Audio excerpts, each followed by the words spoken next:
Right, good afternoon everybody. Hope you're all well. This again, the second day in my kitchen, because I wanted to show you a few things. I have a whole bunch of apples to deal with that were given to me by somebody else. Oops, spilling water. Apples to deal with, and so I thought I would use it as an opportunity to make another batch of vinegar a slightly different way and show you the progress on the one. Do you remember I made a video not long ago about the one I made and I filtered everything out? It was the apple, rhubarb and rose, and it took quite a while, and it ended up turning out a bit more like cider rather than apple cider vinegar. But I just decided I added a bit more sugar in to make it a bit more acidic, and I just leave it, and hopefully over time it would become vinegar again. Well, this is what it looks like. It's got a mother going on there, so still good fermentation going on there. Nothing nasty on the top.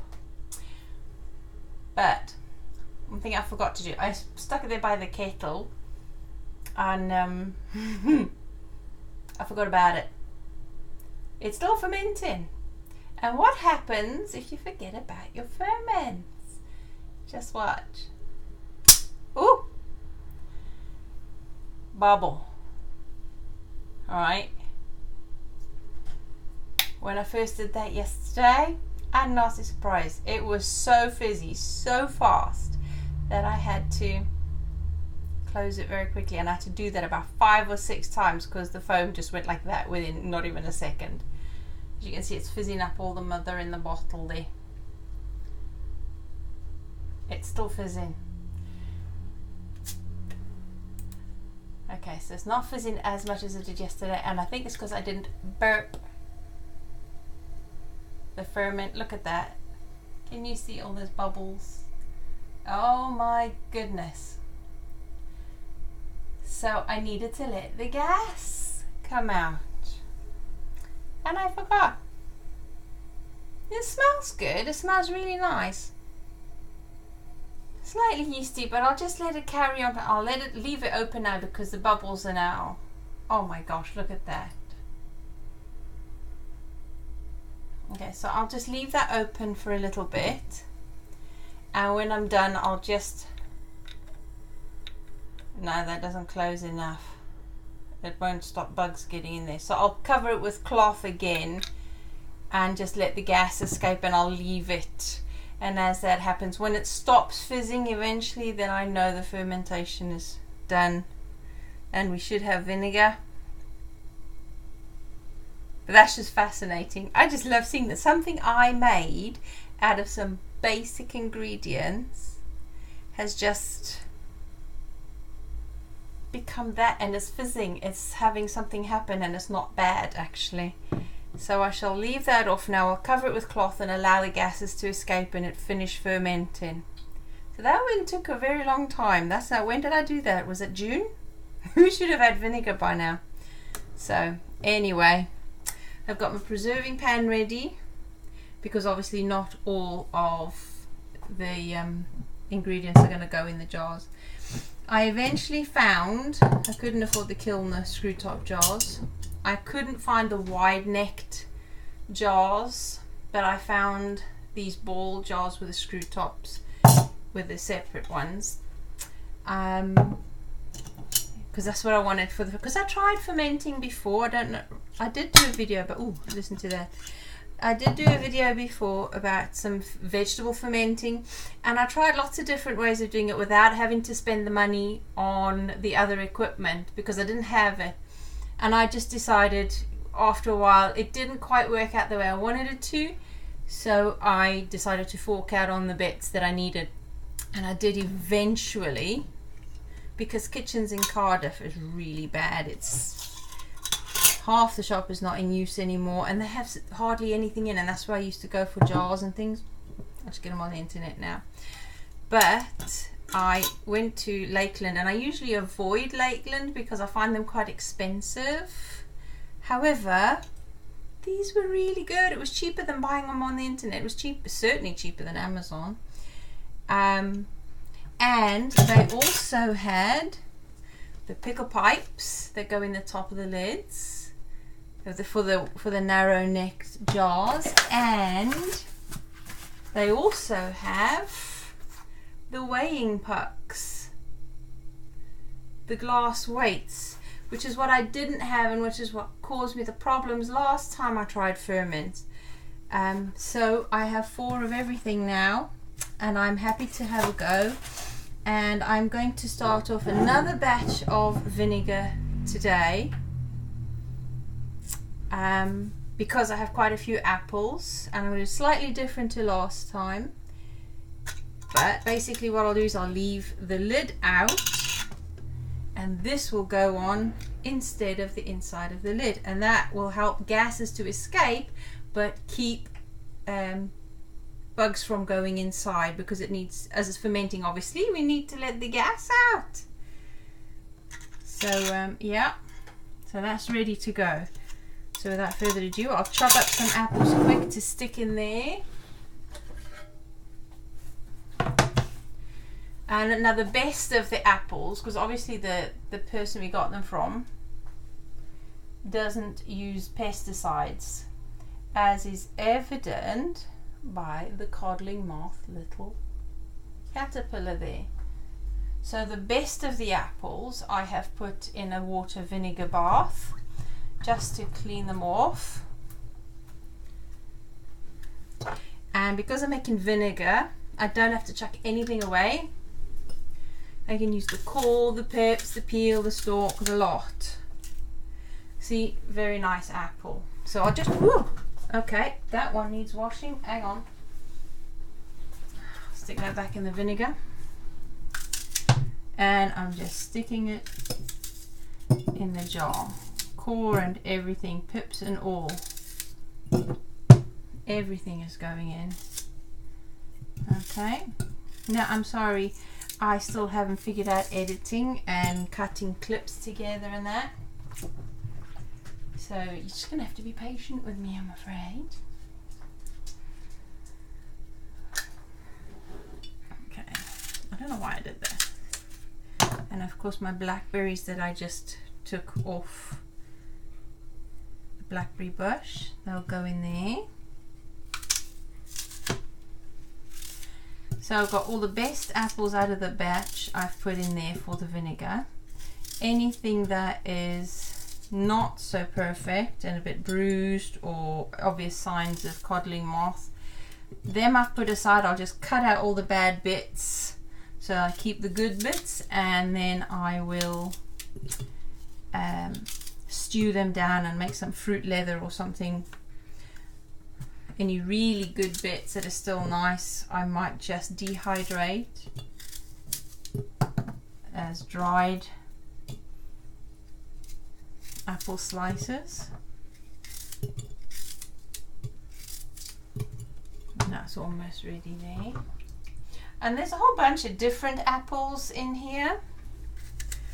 There's 1 or 2 Granny Smiths. There seems to be a couple of cookers in there and a couple of dessert apples. I have no idea.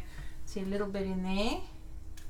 Just cut that off. That will go in the bucket for the composter. Yep, everything else is perfect. That we can go in the composter.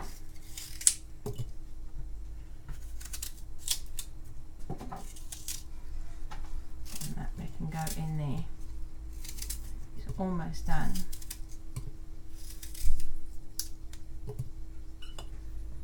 So yeah, I think, how many apples was that? 2 or 3? That's 2.5. I'll put the other half back in. It should be fine now. Spin in the vinegar water.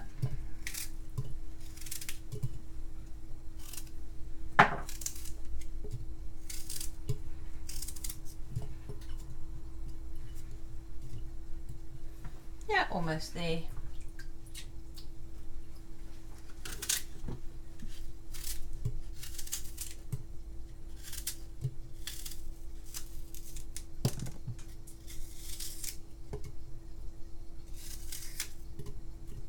Okay, I think that's enough apple because we want to leave space for the puck and for the fruit to be submerged underneath the water. Because that's basically it. Fruit, spring water or filtered water, and sugar. That's it. Okay, so I'll fill this one as well because this one's going to have some rose in it. Oh, and this one, I've got some mint leaves to go in with the apple and the blackberry.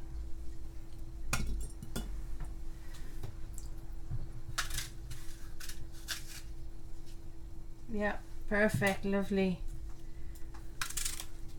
It's always worth going through, and because I try not to throw anything away that's usable, like I said, the other apples will be chopped with all the nasty bits taken out before I use it, and then the good bits will be used for either fruit leather or dried fruit. That was close.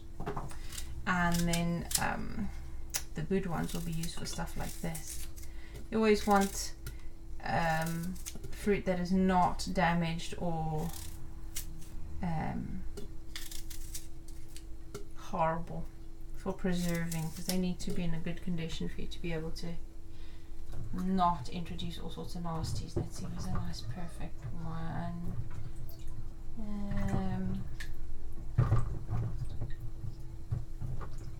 That one's got some corking in it, I think.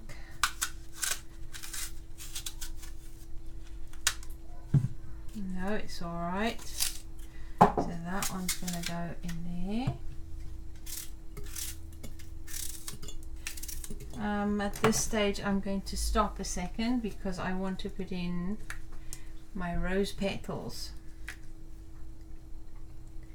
Okay, normally if you're going to eat the rose petals you'd clip off that heel on the bottom because it's a rather bitter taste, but I'm putting it in vinegar so it doesn't matter, and hopefully that rose scent on these roses, because they're beautiful aroma on these roses.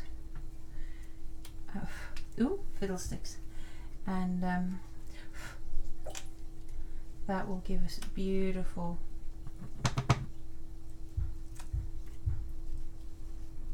vinegar.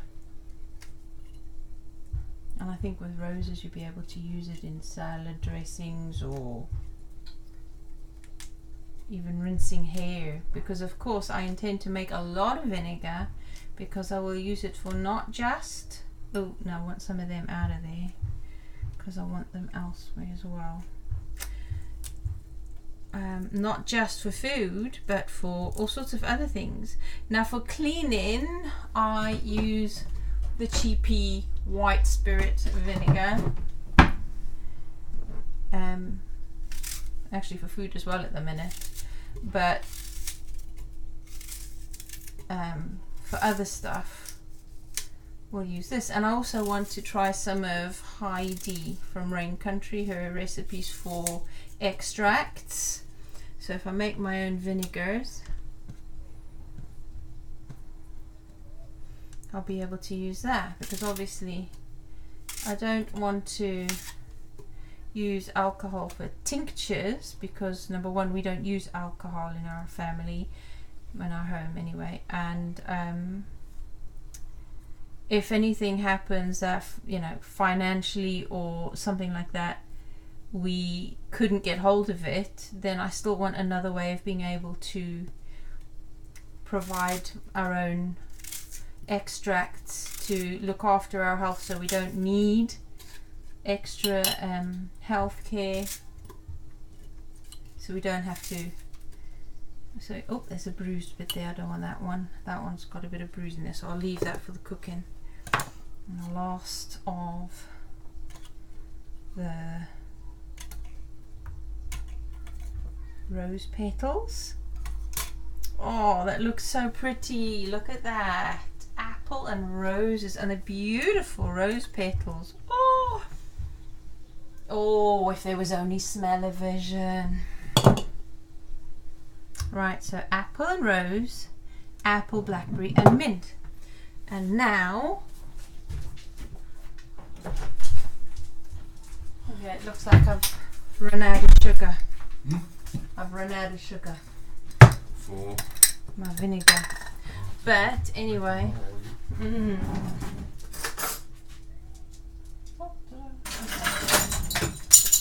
this other recipe I found stated 1 teaspoon for every apple. I don't think I got that much sugar.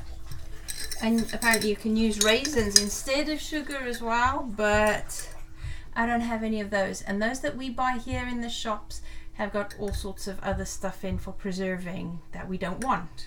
I'll explain why in a minute. So for this one, there's already some filtered water here. There is 1, 2, 3 teaspoons of sugar, and that's a mix of unrefined sugar and normal cane sugar. So I'll dissolve it as much as I can using a wooden spoon, the one hubby made for me. Lovely one. Nice rustic spoon that he made for me that I'm only using for the ferments, and I'll explain a bit more about that in a minute as soon as we've got these all sorted.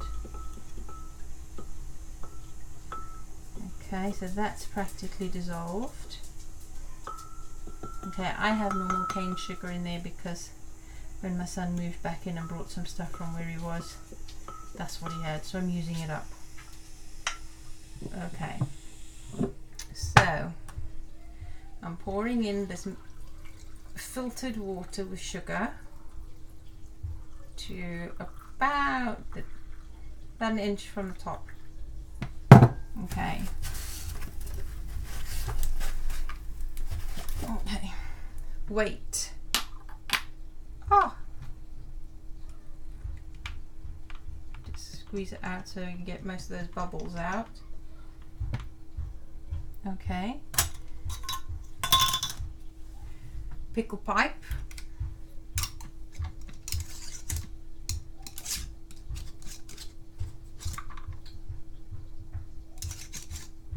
Now some people put the normal lid on, they just don't screw it down properly, but that could get messy.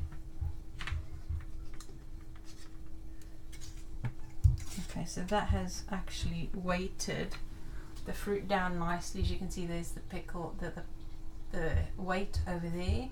The fruit is underneath the level of the water, and that's what's really important when fermenting, to keep the foods underneath the fluids. Okay, we can put that out of the way now. This is going 17 minutes already. Okay, and now I need some more filtered water. And again, I think 2 teaspoons worth. Make it 3. We'll make it 3.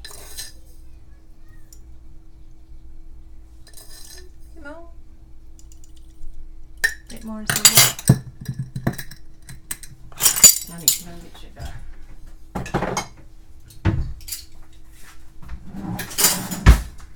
Right. Those I shall put away safely. Put that on there. Alright, dissolve. This is dissolving quite quickly. Some sugars don't. This one is really good. Okay, I won't bore you with chopping up all those apples to stew down and make fruit leather and all that with. I was just wanting to show you the fermenting that I'm trying this time and the progress on that other vinegar. Oh look! Still fizzing.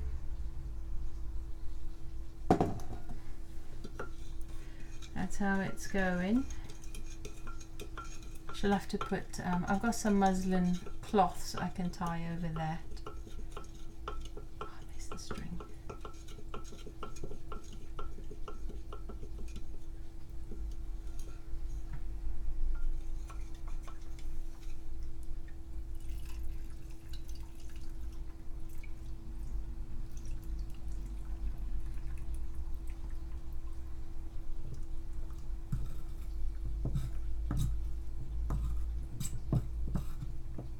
More. I think that needs a tiny bit more. I could put a little bit too much in there. Let's hope there's not too much fruit in there.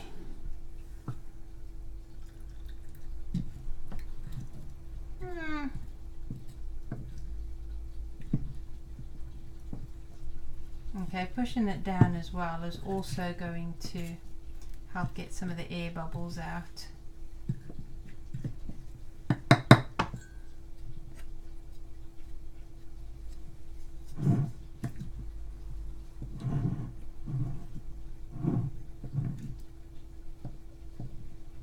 A bit too much water, I think.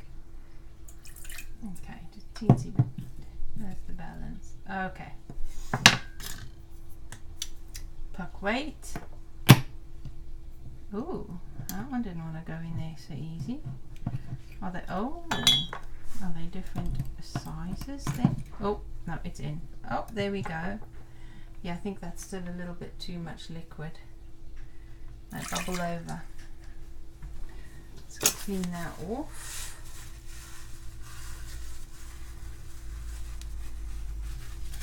And another pickle pipe.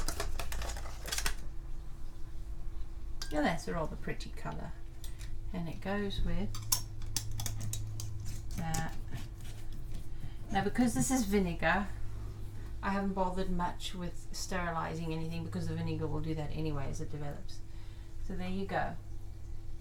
Fruit and flower petals underneath the water, all weighted, pickle pipe on, and ready to go. It is floating a little bit, but that's fine. Apparently that's normal, and it will settle as it goes. So there's that going, and there you go. I will keep you updated on how that develops and how it works. And that will be it. I shall now